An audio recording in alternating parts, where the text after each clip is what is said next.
Il est évident qu'il ne peut pas avoir de résurrection si nous ne sommes pas passés par la mort avant.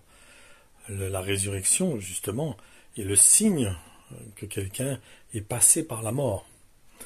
Malachie 3, 18, 19 nous dit « Et vous verrez de nouveau la différence entre ceux qui m'obéissent et ceux qui ne m'obéissent pas, entre ceux qui me servent et ceux qui ne me servent pas.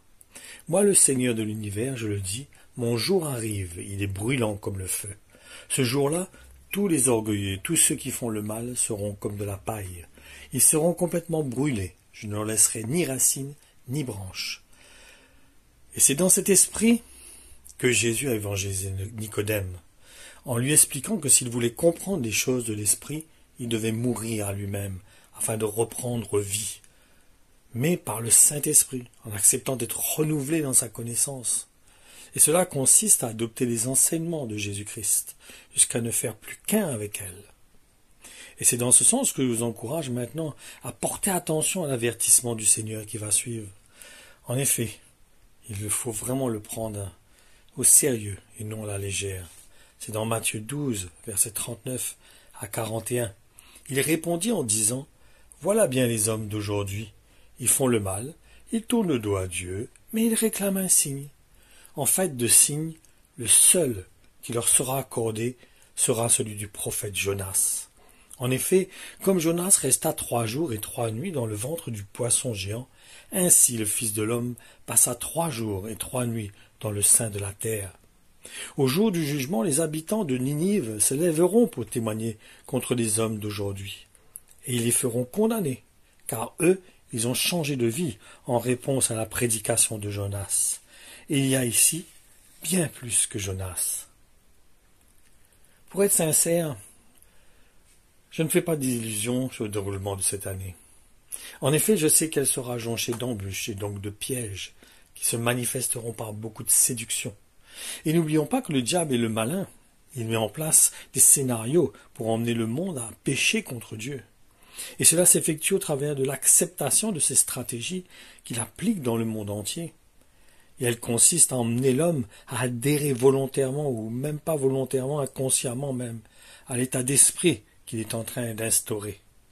Et qui consiste à s'opposer indirectement à Dieu. En effet, lorsque nous acceptons l'influence de quelqu'un, nous devenons son serviteur. En réalité, c'est ce qui se passe dans l'esprit, je vous assure.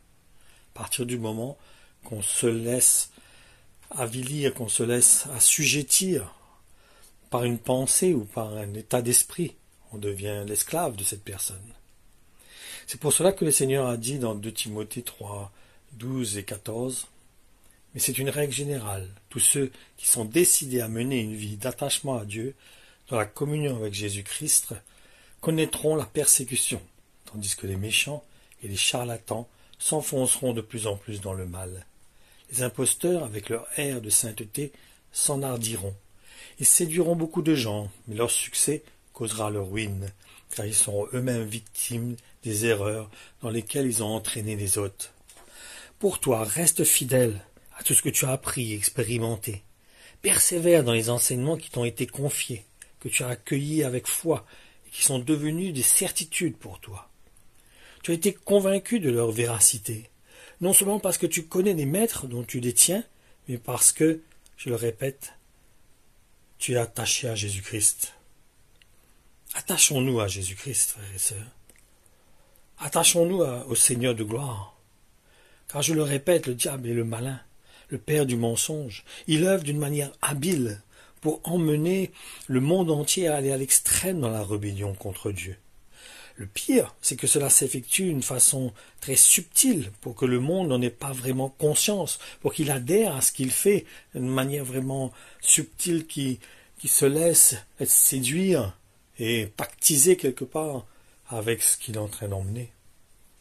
Oui, le diable place des pions afin de mettre en œuvre ses stratégies, en faisant croire au monde que ce qu'il fait, c'est pour le bien de l'humanité, sous le couvert de la soi-disant acceptation de la condition de tout être humain. Il y a même certains chefs religieux qui adhèrent à son plan de rébellion. J'entendais le pape dernièrement dire qu'il va réformer certains enseignements de la Bible, en donnant comme raison que Dieu est amour, qu'il ne peut pas condamner le pécheur. Et pourtant, il y a bel et bien une séparation entre le royaume de Dieu et les temps de feu. Nous allons voir cela dans Luc 16, 25, 26. Mais Abraham répondit, mon fils, souviens-toi de combien de bonnes choses tu as joui pendant ta vie.